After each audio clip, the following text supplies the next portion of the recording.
Your child's been diagnosed with a potentially life-threatening food allergy and you've been prescribed self-injectable epinephrine. Hi, I'm Dr. Scott Sicherer from the Jaffe Food Allergy Institute at Mount Sinai School of Medicine.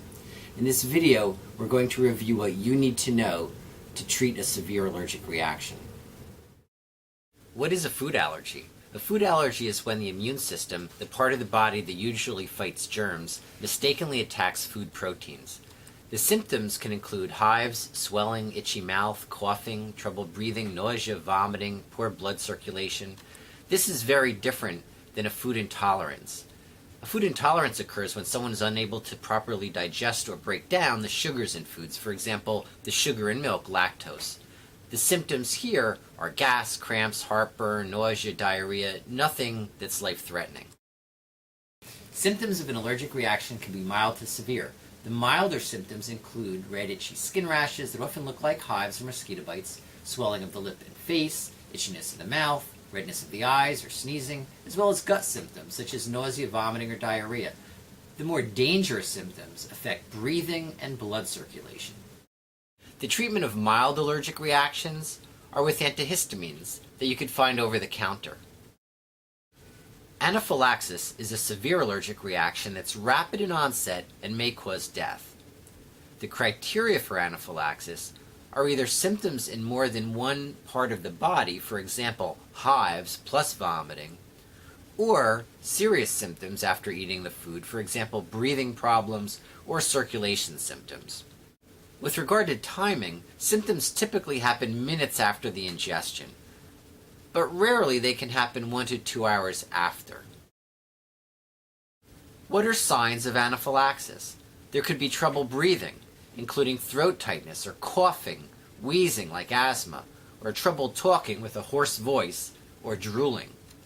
There can be poor blood circulation, where you might see fainting or weakness, pale or blue skin appearance, or weak pulses, or confusion. Other symptoms during anaphylaxis include skin rashes, red, itchy, watery eyes, mouth itching, nausea, vomiting, and sometimes there's a feeling of impending doom. Please remember that anaphylaxis can occur without hives if other symptoms are present. During an anaphylactic reaction, the primary treatment is to inject epinephrine or adrenaline. There are different manufacturers for epinephrine self-injectors, and so you should check with your doctor to make sure that you know how to use the one that's prescribed for you. However, regardless of what device is prescribed for your child, you should promptly inject your child's upper thigh with epinephrine and alert medical care by dialing 911 to get your child to the emergency room for more treatment.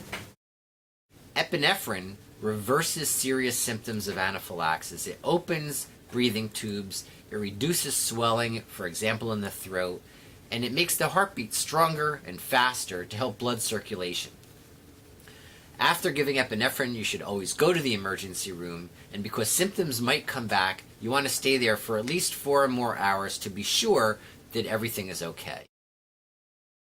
Along with injected epinephrine, you can give your child antihistamines such as Benadryl or Zyrtec or asthma rescue medications because these are additional comfort care in treating anaphylaxis.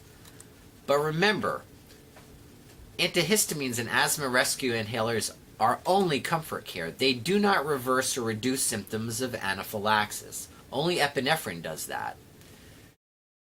Antihistamines do not open breathing tubes to reverse wheezing. They do not reduce swelling. They do not improve blood circulation.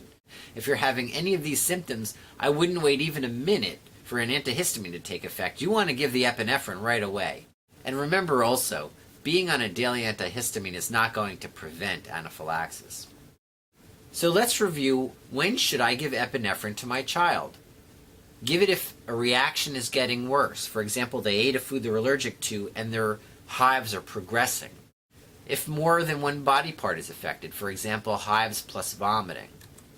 If there are breathing or circulation symptoms. Or in some cases, if a food that previously caused a very bad reaction was definitely eaten, you might want to go ahead and give the epinephrine even with mild or no symptoms. If you're not sure whether it should be given, if there's any doubt, go ahead and inject.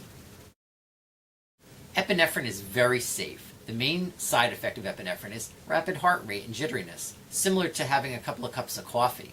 Epinephrine is safe even if it's injected without anaphylaxis. So again, if you're unsure if your child's having a reaction, it's better to inject the epinephrine.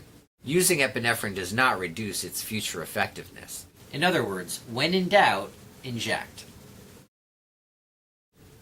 Take the epinephrine with you wherever you go. Store it generally around room temperature, so it would not be a good idea to put it in a refrigerator. You would not want to keep it in a glove compartment where it might get overheated or frozen. And if you're going to take it on a hot beach, you're going to want to keep it somewhere, for example, in a cooler where it's not going to get heated by the sun. Epinephrine self-injectors do expire. If you find yourself in an emergency with an expired unit, it's okay. It's better to use it than not use anything. The best place to inject epinephrine is the outer thigh. Epinephrine can be injected through clothing, but if time permits, you might want to remove clothing to avoid hitting a button or something in a pocket. You should work with your doctor to create a written emergency treatment plan in order to review when and how to treat a reaction. In summary, use your epinephrine promptly, even if you're in doubt, in order to treat an allergic reaction. Get to emergency care and stay there so that you can be watched in case symptoms return. And remember to talk to your doctor to make sure that you know how to recognize an allergic reaction and how to treat it promptly. Here are some additional resources for educational materials.